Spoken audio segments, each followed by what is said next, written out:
بسم اللہ الرحمن الرحیم۔ مسائل تجوید القرآن۔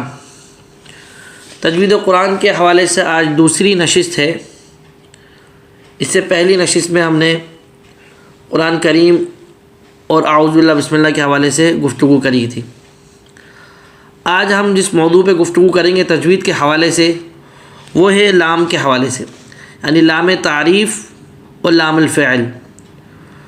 قرآن کریم میں دو قسم کے لام استعمال ہوتے ہیں، لام تعریف جیسے الرحمن، الانسان، البیان، الشمس، ان کے شروع میں جو الف لام آ رہا ہے نا، اس کو لام تعریف بولتے ہیں۔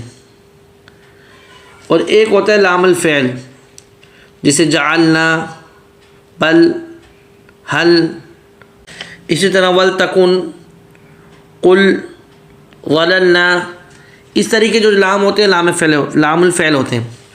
تو لام دو قسم کے ہوں گے، ایک لام تعریف جو کسی کلمے کے کسی کے شروع میں الف لام کی شکل میں ہوگا، اور دوسرا جو کسی فعل کے بیچ میں ہوگا، دونوں ساکن ہوتے ہیں۔ الرحمن، البیان میں جو لام ہے یہ بھی ساکن ہے، اور جو لام الفعل میں جو لام ہوتا ہے جعلنا، ظللنا، قل، یہ بھی ساکن ہوتا ہے۔ اب لام التعریف میں کچھ بحث ہے۔ لام تعریف جو ہوگا نا جو کسی کلمے کے شروع میں ہے، جیسے الرحمن، الانسان، البیان، الشمس، النجم، الشجر، تو لام التعریف دو قسم پر ہوگا، یعنی کہیں لام پڑھا جائے گا، کہیں لام نہیں پڑھا جائے گا۔ جیسے الانسان میں لام پڑھا جا رہا ہے، البیان میں لام پڑھا جا رہا ہے، البیان، الانسان، یہ لام پڑھا جا رہا ہے۔ لیکن الرحمن یہاں پہ لام نہیں پڑھا جا رہا، یہاں پہ لام نہیں بولا جا رہا۔ الشجر، الشمس، النجم، یہاں پہ لام نہیں بولا جا رہا۔ تو پتہ یہ چلا کہ لام تعریف جو ہوگا وہ کہیں بولا جائے گا، کہیں نہیں بولا جائے گا۔ تو ایسے لام کی دو قسمیں ہیں، لام شمسیہ اور لام قمریہ۔ لام شمسیہ، لام قمریہ، یعنی جیسے الشمس بولتے ہیں نا، اس کے شروع میں الف لام نہیں بولا جاتا۔ تو کوئی بھی لام الف لام ایسا ہوگا کہ جو نہیں بولا جائے گا اس کو لام شمسیہ بولیں گے۔ لام قمریہ جیسے القمر بولتے ہیں نا، القمر کے شروع میں لام ہوتا ہے، القمر کے شروع میں لام ہوتا ہے، یہ بولا جاتا ہے۔ تو کوئی بھی لام تعریف جو الف لام ہو وہ کہیں بھی بولا جائے گا، اس کو لام قمریہ بولیں گے۔ تو اس لیے اس کی مثالوں سے سمجھیں، جیسے الانسان، البیان، اس میں جو لام پڑھا جا رہا ہے یہ لام کون سا ہے؟ قمریہ، کیونکہ بولا جا رہا ہے، اس کی زبان پہ آ رہا ہے۔ لیکن جو لام نہیں بولا جا رہا، جیسے الشجر، الشمس، الرحمن، یہ لام نہیں بولا جا رہا ہے، اس لام کا نام کیا ہوگا؟ لام شمسیہ۔ تو لہذا آج کے سبق میں ہمیں کیا پتہ چلا کہ لام دو قسم پر ہے، لام تعریف اور لام الفعل۔ لام الفعل تو ہمیشہ ظاہراً پڑھا جائے گا، اس کو نہیں چھپا سکتے، جیسے جعلنا، ظللنا، قل، بل۔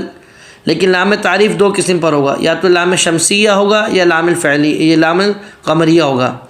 لام التعریف دو قسم پر ہے، یا تو لام شمسیہ ہوگا یا لام قمریہ ہوگا۔ لام شمسیہ ہوگا کہیں بھی تو اس لام کو نہیں پڑھا جائے گا، خالی لکھا جائے گا، جیسے الشمس، الشجر، اس طریقے سے الرحمن۔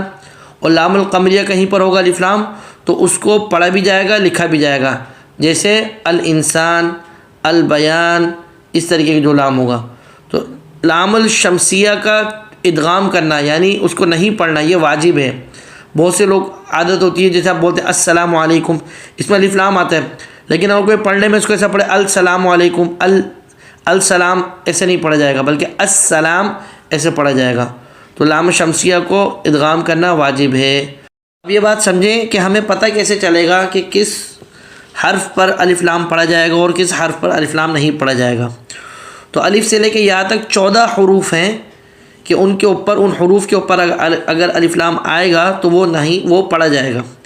14 حروف ایسے ہیں کہ جن کے اوپر اگر الف لام آئے گا تو وہ پڑھا جائے گا، الف لام، وہ لام قمریہ ہوگا۔ ان 14 حروف کا مجموعہ کیا ہے؟ ابغی حجک، وقف عقیمہ، یہ اس کا مجموعہ، یعنی حمزہ، با، غین، حا، جیم، کاف، واو، خا، فا، عین، قاف، یا، میم، ہا، یہ 14 حروف کا مجموعہ ہے۔ ان کے اوپر اگر الف لام آئے گا تو وہ لام ظاہراً ہوگا، پڑھا جائے گا، اس کو لام قمریہ بولیں گے۔ اس کے علاوہ اگر کوئی لام ہوگا تو وہ لام نہیں پڑھا جائے گا، وہ لام شمسیہ ہوگا۔ آخر میں ایک وصیت یاد رکھیں، حافظ علی الصلاۃ فإنها عماد الدین، کہ حفاظت کرو نماز کی، بے شک یہ تو دین کا ستون ہے۔ اللہ پاک ہمیں ان باتوں کو سمجھنے اور عمل کرنے کی توفیق عطا فرمائے۔ وآخر دعوانا ان الحمد للہ رب العالمین۔